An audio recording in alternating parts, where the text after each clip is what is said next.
चैतन्यं शाश्वतं शान्तं व्योमातीतं निरञ्जनं नादबिन्दुकलातीतं तस्मै श्रीगुरवे नमः।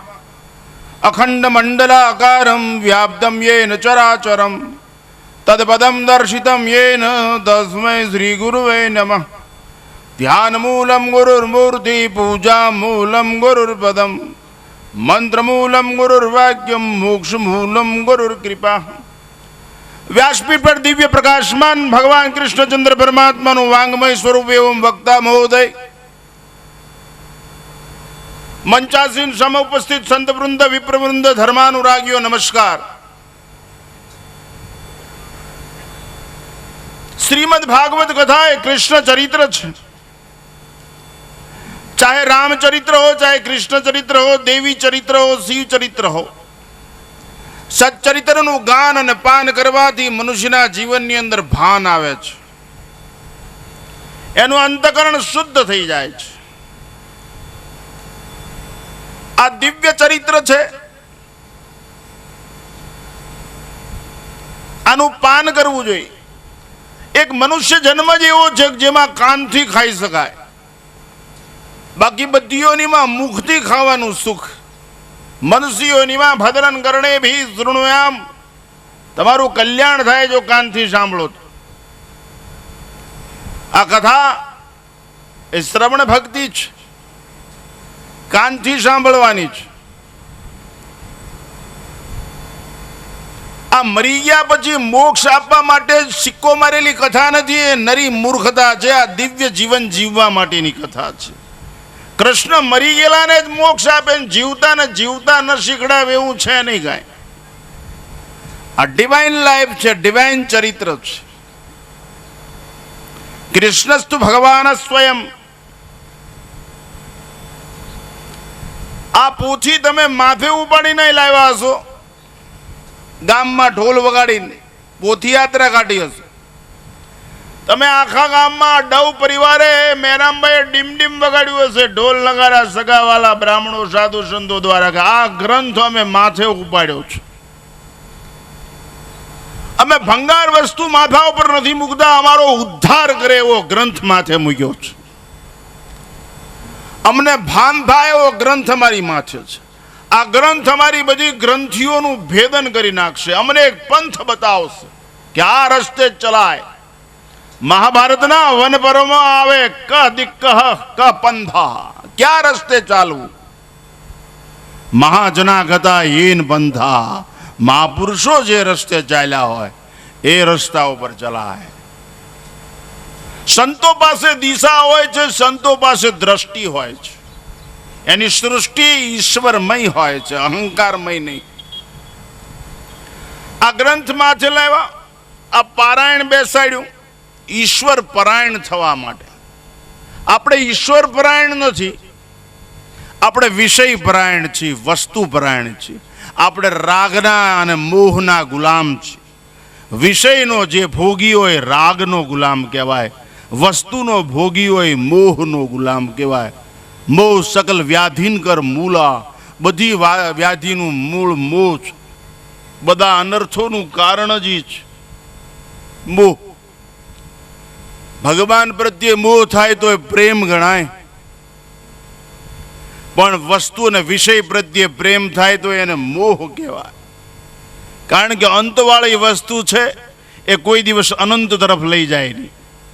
અનંત તરફ જવું જોઈએ, આ બધું અંતવાળું છે સંસારમાં, માટે અનંત તરફ જવું હોય તો સંતનો સંગ કરવો જોઈએ, તો અનંત તરફ જવાય। શાસ્ત્રનો સંગ કરવો જોઈએ, સદગુરુનો સંગ કરવો જોઈએ। આ વિચારનું પ્રદાન છે, આ કૃષ્ણની ખેતી છે, આ ઋષિઓની ખેતી છે શબ્દની। હમણાં તમે કથામાં વાંચ્યું ને, કૃષ્ણ કૃષ ખેંચે, કૃષ્ણ આપણને ખેંચે। આમ તો કૃષિ શબ્દ એના ઉપરથી આવ્યો છે કે જે બી વાવો એ તત્વને ખેંચે અંદરથી। બાજરો ચણા મગફળી જે વાવો એ ખેંચે, કૃષિ શબ્દ। એમાં કૃષ્ણ શબ્દ એ કૃષ ધાતુ ઉપરથી આવ્યો છે, એ ખેંચે, ઇન્દ્રિયોને ખેંચે, મીન્સ ગોપીઓને। પણ આપણી ઇન્દ્રિયોને તો અફીણ ખેંચે, ઠાલિયા ખેંચે, ગંજીપતા ખેંચે, હોનું ખેંચે, બીડિયું ખેંચે, જગતની મુફલીસ વસ્તુઓ ખેંચે. હું એ કોઈ પણ બાબતનો વિરોધ નથી કરતો, પણ તમે માણસ છો. લો ચુંબક લોખંડને ખેંચે, લો ચુંબક લોખંડને ખેંચે, પણ એ લોખંડને કાટ ન લાગેલું હોય તો. તમે બધા યદુવંશી છો, તમે બધા જય મુરલીધર બોલો છો, તમે કઈ તરફ ખેંચાયેલા છો? તમારો ખ્યાલ જ તમને નિહાલ કરશે, તમારો ખ્યાલ જ તમને બેહાલ કરશે. તમે કૃષ્ણ તરફ ખેંચાયેલા છો તો તમારા જીવનની વાસ્તવિકતા કંઈક જુદી હોવી જોઈએ. માતાઓએ ખાસ ધ્યાન રાખવું જોઈએ. હમણાં નામકરણ વિધિની અંદર આવ્યું બંધન, સ્વૈચ્છિક બંધન માનવીની સ્વતંત્રતાનું પૂરેપૂરું રક્ષણ કરે છે. માણસ બેફામ જીવે છે, માણસ સુકાન વગર જીવે છે, માણસ ક્યાંય બંધાયેલો છે જ નહીં, માણસ સ્વચ્છંદી થઈ ગયો છે. માણસ ઉપર જગતની વસ્તુઓ અને વિષય હાવી થઈ ગયા છે. હું પેંડા ખાવાની ના નથી પાડતો, ભજીયા ખાવાની ના નથી પાડતો, મોટર રાખવાની ના, મારે મોટર છે.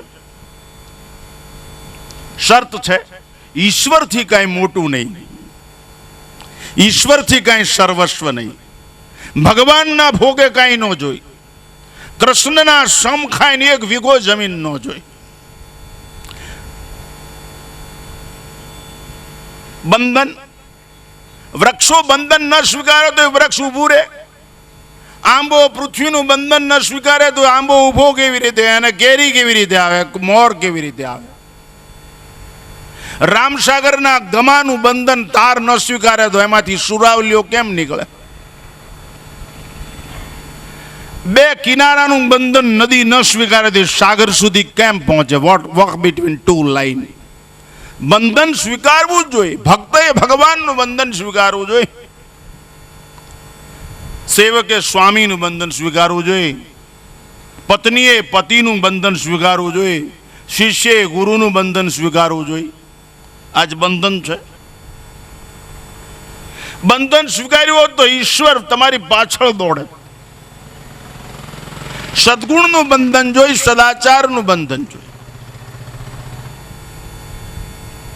વસ્તુનો દુષ્કાળ છે તો આયાત કરી શકાય, વિચારનો દુષ્કાળ પડે એટલે તકલીફ શરૂ થાય. માતાઓ પુષ્પન સંસ્કારથી જ બાળકમાં સંસ્કાર પડે, બહારથી ન પડે. શ્રીમદ ભાગવત કથા એ ભક્તિ જ્ઞાન વૈરાગ્ય અને તિતિક્ષાનો ભણવા ગણવા અને વણવાનો અને તરવાનો ગ્રંથ છે. વ્યાસે સમાધિ ભાષામાં લખેલો આ ગ્રંથ છે. આ ગ્રંથિયો માથે આ ગ્રંથ જાહેરમાં પારાયણ છે. આ સત્ય પરાયણ થવા માટે માણસો એવું જ માની લે છે કે પિતૃઓના મોક્ષ માટે અમે આ કથા બેસાડી છે અને અમારા સગાવાલાને પત્રિકા લખી એટલે આવી જાય. આખા વિશ્વમાં વિનાશ કરી નાખે એવી એટોમિક એનર્જી ઘણી છે. અત્યારે આવી જ ગયા છે હામાં કોરિયા વાળા, અમેરિકા વાળા, બધા વિશ્વનો વિનાશ કરી નાખે એવી એટોમિક એનર્જી આખા વિશ્વ પાસે છે. મૃત્યુનો ભય પેદા કરી દે આખી પૃથ્વી ઉપર, એટલી બધી એટોમિક એનર્જી છે. પણ મૃત્યુના ભયમાંથી પ્રેમથી મુક્ત કરી દે એવો એક જ ગ્રંથ આ દેશ પાસે છે, અને એ છે શ્રીમદ ભાગવત. વ્યાસે લખ્યું છે. સુખદેવજીએ પરીક્ષિતને મૃત્યુના ભયમાંથી મુક્ત કરી દીધો. તમે વિદિત્વા મૃત્યુમેતિ મામ નાન્ય બંધા વિદ્યતે નાય.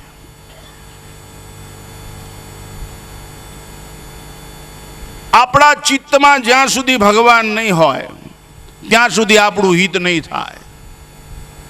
ગમે એ હોય, એક્સ વાય ઝેડ, એ મીરા, સબરી, આ બધા આપણા ચિત્તમાં સંસ્કાર, શબ્દ સ્પર્શ રૂપ રસ ગંધના છે. આપણા ચિત્તમાં સંસ્કાર સંસારના છે. આપણા ચિત્તમાં આપણું હિત ક્યારે થાય? ગોપીઓના ચિત્તમાં કૃષ્ણ, મીરાના ચિત્તમાં કૃષ્ણ, સબરીના ચિત્તમાં રામ, સતી સ્ત્રીના ચિત્તમાં પતિ, યોગીઓના ચિત્તમાં બ્રહ્મ, ભક્તના ચિત્તમાં ભગવાન. આપણા ચિત્તમાં સંસ્કાર. એકને એક વિચાર કેમ સ્થિર થતો નથી? એવી કઈ બલા છે કે તમને ને મને પકડી રાખે છે? એવી કઈ બલા છે કે તમને ને મને ચૂંથે છે? એવી કઈ બલા છે કે તમારું ને મારું જીવતર રફે દફે કરી નાખે છે? કેમ સ્થિરતા નથી આવતી? બ્રેક મારો. અહંકારી બ્રેક છે. બ્રેક મારી દો. બીજો નહીં, દૂજો નહીં, કૃષ્ણ સિવાય કોઈ ગરબા મથે તો તરાજાત બાંધ. એવો સંબંધ જોડી દો.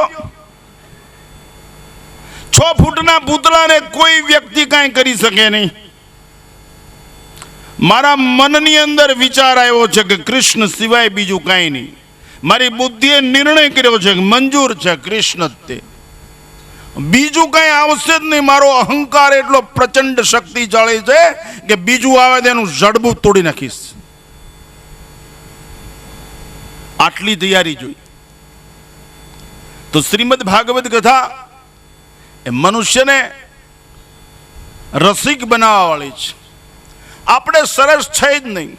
આપણી મૂછું ગમે એટલી લાંબી હોય ને ઇનામ લાગી જાય. કદાચ હમણાં રાજકોટમાં લાગ્યું. આપણા બૂટ ગમે એવા પાલિશ વાળા હોય ને કદાચ ઇનામ લાગી જાય. આપણે કંઈક શોધ કરીને વર્લ્ડ ગ્રીનિચ બુકમાં નામ લખાઈ જાય. આપણે કંઈક એવોર્ડ મળી જાય. આપણને રાષ્ટ્રપતિ પારિતોષિક મળી જાય. આપણને પદ્મશ્રી કે પદ્મભૂષણના ઇલકાબ મળે. યાદ રાખજો, આ બધું મળી જાય આપણને.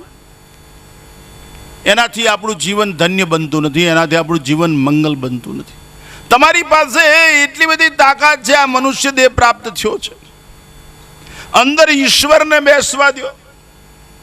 અંદર ભગવાનને બેસવા દો. અંદર પરમાત્માને બેસવા દો.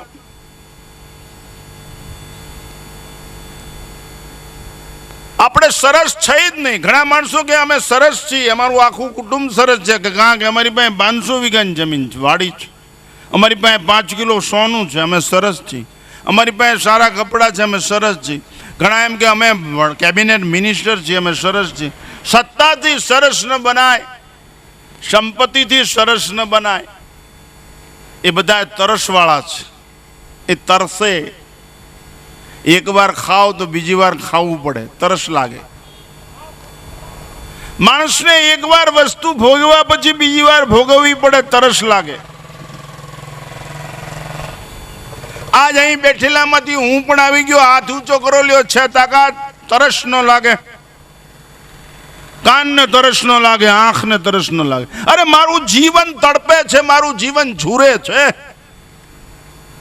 મારે જલેબી ખાવી છે કૃષ્ણના હાથે, બીજું કાંઈ નહીં. એક ચકલી ટેકરી ઉપર બેઠેલી, અહીં પાણી પાય ભગવાન દો જ અનન્યા ચિંતન દો. અહીં આવીને પાણી પાય. એક ચકલી ડુંગરની ટોચે બેગી, ભગવાને પ્રલય કર્યો, પાણી ત્યાં પહોંચાડ્યું ચકલીને પાણી પાવા માટે.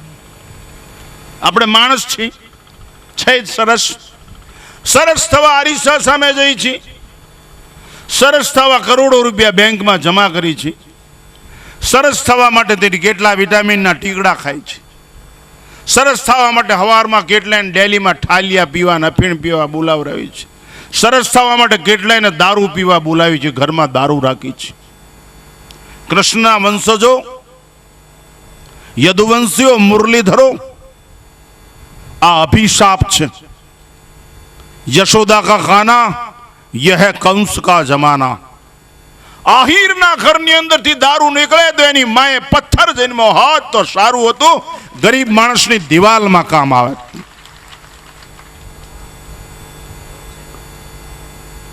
શું કથા બેસાડો છો? તમારા માલિકને, તમારા બાપને કોઈ દિવસ સુખી કરી શક્યા, શાંત કરી શક્યા? ઉઘાડા પગે ફર્યો, મધુવનની અંદર રહ્યો, જેલમાં પ્રગટ્યો, યાતનાઓ સહન કરી. સિર્ફ ખટારા ઉપર ને મોટરસાયકલ ઉપર રાખવા માટે જ આ નામ છે. કાળજા ઉપર ક્યારે લખશો? ક્યારે કીર્તારને એમ કહેશો, એ નાથ હું તમારો છું? ડવ પરિવારને એમ થતું હશે મેરામભાઈને કે આ બાવાને ક્યાં બોલે. મને તો એટલા માટે દાજ છે કે તમે જે છો એ એકવાર 1 કલાક માટે થઈ જાઓ ને તો આ દેશ શાંતિથી જીવી શકે, આ દેશ સુખીથી જીવી શકે. તમે ઊભા હો તો બીજા અટકજાળા બંધ કરતા થઈ જાય, બંધ થઈ જાય. ક્ષાત્ર તો તેજ એવું છે. યદુવંશ અને રઘુવંશની એ તાકાત છે. તમારી ઓળખાણ ત્યાગ છે. બોલો, મેં એકવાર મીઠાને એમ કીધેલું, નાઘેર મીઠો, મેં કીધું આટલું બધું હોનું પહેરે રાત્રે કોઈક ભટકાણું તને મારી પડે. મને કે આડા ઉતરવા વાળા તમે, હવે મને કોણ આડું ઉતરતું બાપુ? આ અમે જે ધંધો વાળા છીએ. કલ્પના કરો. આ તો આનંદ બહેનો, તમને મારી વિનંતી છે કે તમે સરસ છો. હું કપડાનો વિરોધી નથી, હું સૌંદર્યનો ઉપાસક છું. શિવાજી મહારાજે કીધું, શિવાજી મહારાજ એ સૌંદર્યના ઉપાસક હતા. શિવાજી મહારાજને એના સરસેનાધિપતિએ ભેટ આપી. શિવાજી મહારાજ બેઠા હતા સિંહાસન ઉપર, એનો સેનાધિપતિ એક પાલખી લઈને આવ્યો, રાયગઢના જિલ્લાનો વિજય. शिवाजी महाराज कीधु क्या है इसमें? बोले महाराज जी हम आपके लिए तोहफा लाए हैं, तमारा माटे भेंट लाया छे, खोल दो. ये ज्यां खोल्यो ने त्यां अंदरथी एक नवयुवान युवती बारी निकली. बोले ये क्या है? ये के बादशाहनी दीकरीने पकड़ीने लाव्या छे. शिवाजी महाराज तरत उभा थई गया सिंहासन उपरथी, कारण के छत्र समर्थ स्वामी रामदास जी नु छत्र हतुं. एना लोहीमां जीजाबाईनुं धावण हतुं. एना विचारों समर्थ स्वामी रामदास ने वैदिक संस्कृति नो प्रवाह वहतो હતો. शिवाजी महाराज तरत सेनापति ने कीधु ले जाओ इसको इनके पिता के पास, इनकी अम्मा के पास. मैं हिंदू विधि से इनकी पूजा करता हूं और मुस्लिम विधि से इनकी बंदगी करता हूं. इनके जैसी खूबसूरत मेरी मां होती तो शिवा कितना सुंदर होता. ले जाओ इसको. बापू आवा पुरुषों नु नाम लेवाय, आवा पुरुषों ने माणसों याद करे. आ सौंदर्यनी उपासना कहेवामां આવે.